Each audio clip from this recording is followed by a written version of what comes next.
بسم اللہ الرحمن الرحیم۔ شروع اللہ کے نام سے جو بڑا مہربان نہایت رحم والا ہے۔ زیڈ ایم انسٹرکٹیو سٹوری کے معزز ناظرین، السلام علیکم۔ خلیفہ عبد المالک نے اپنے بیٹے ولید کے لیے مشہور تابعی بزرگ حضرت سعید بن مسیب کی عمدہ سیرت و صورت والی بیٹی مانگی، لیکن حضرت سعید بن مسیب نے انکار فرمایا۔ لیکن خلیفہ عبد المالک نے بہت طرح طرح کے حیلوں سے ان کو لڑکی کی شادی کرنے پر مجبور کیا، لیکن جب عاجز و تنگ آ گیا تو ایک بہانے سے سعید تابعی بزرگ کو سخت سردی میں 100 کوڑے لگوائے اور پانی کا مٹکا ان پر گروایا، اور پھر بڑی توہین کی اور توہین کرتے ہوئے اون کا جبہ بھی پہنوایا۔ ابی وداع سے مروی ہے کہ وہ حضرت سعید کی مجلس واعظ و نصیحت میں کثرت سے آتے جاتے تھے۔ ایک مرتبہ کئی دن مجلس میں حاضر نہ ہوا تو جب آیا تو مجھ سے دریافت فرمایا، کہاں تھے آپ؟ میں نے عرض کیا، اہلیہ وفات پا گئی تھیں، اس وجہ سے کچھ مصروفیات ہو گئی تھیں۔ حضرت سعید نے فرمایا، تو نے ہم کو اطلاع کیوں نہ دی، ہم بھی حاضر ہو جاتے۔ پھر حضرت سعید نے دریافت فرمایا، کیا نئی بیوی کی تلاش ہے؟ میں نے عرض کیا، آپ پر اللہ رحم فرمائے، مجھ سے کون شادی کرے گا؟ میں 2 یا 3 درہم سے زیادہ کا مالک نہیں ہوں۔ حضرت سعید، جس نے اپنی لڑکی خلیفہ وقت کو دینے سے انکار کر دیا تھا، اس غریب کے لیے فرمایا کہ میں تجھے اپنی صاحبزادی دوں گا۔ ابی وداع کہتے ہیں کہ میں نے بڑے تعجب سے پوچھا، آپ اپنی بیٹی کی شادی مجھ سے کر دیں گے؟ حضرت نے فرمایا، جی ہاں۔ پھر اسی وقت حضرت نے حمد و صلات پڑھی، یعنی خطبہ دیا، اور صرف 2 درہم مہر پر میرا نکاح کر دیا۔ پھر میں کھڑا ہو گیا اور خوشی کی وجہ سے سمجھ نہ آ رہا تھا کہ کیا کروں۔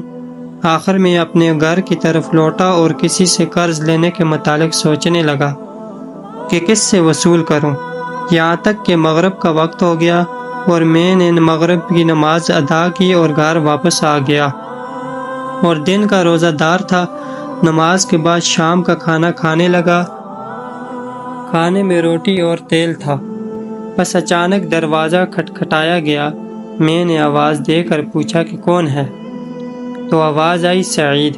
میں نے سوچا کہ سعید نام کا کون ہو سکتا ہے، اور سعید بن مسیب اپنے سسر کا خیال بھی نہ آیا کہ وہ اتنی بڑی شخصیت یہاں کیسے آ سکتی ہیں، اس لیے کہ وہ تو 40 سال سے اپنے گھر اور مسجد کے علاوہ کہیں اور گئے نہیں۔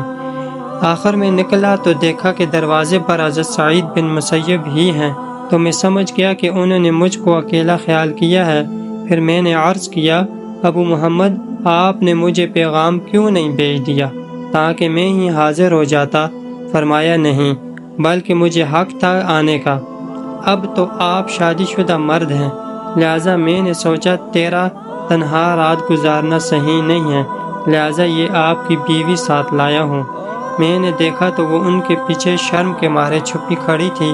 پھر حضرت سعید نے اپنی صاحبزادی کا ہاتھ پکڑا اور میرے دروازے کے اندر کر دیا اور کواڑ بند کر دیے، اور لڑکی شرم و حیا کے مارے وہیں گر پڑی۔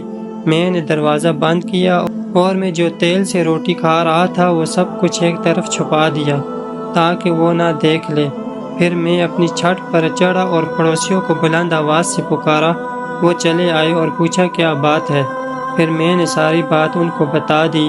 لوگ آئے اور لڑکی کو دیکھا۔ پھر یہ خبر میری والدہ کو پہنچی تو وہ تشریف لائی اور فرمایا، مجھے تیری صورت دیکھنا حرام ہو جائے اگر تو نے اس کو چھوا بھی 3 دن تک۔ ہم 3 دن کے اندر اس کے لیے بناؤ صغار تیاری کر لیں گے۔ تو میں 3 دن تک ٹھہرا رہا۔ پھر میں اس کے پاس آیا اور دیکھا کہ وہ بہت خوبصورت لڑکی ہے اور قرآن کی سب سے اچھی حافظہ ہے اور سنت رسول کا خوب علم رکھنے والی ہے اور شوہر کے حقوق سے اچھی طرح واقف ہے۔ تو میں اپنی خوشیوں میں مگن 1 مہینے تک حضرت سعید اپنے سسر کی مجلس میں حاضر نہ ہو سکا۔ پھر میں گیا، وہ اپنی مجلس میں تھے۔ میں نے سلام کیا، آپ نے جواب دیا اور زیادہ مجھ سے گفتگو نہ کی، یہاں تک کہ مجلس برخاست ہوئی اور میرے علاوہ کوئی باقی نہ رہا۔ تو فرمایا، اس انسان کا کیا حال ہے؟ میں نے عرض کیا، اے ابو محمد بہت ہی اچھا حال ہے، دوست خوش ہو اور دشمن جلیں۔ فرمایا اگر کوئی نافرمانی وغیرہ کی بات ہو تو ڈنڈے سے خبر لینا۔ پھر میں اپنے گھر واپس لوٹ آیا اور میں گھر پہنچا تو حضرت سعید نے 20,000 درہم میرے پاس بھجوائے ہوئے تھے۔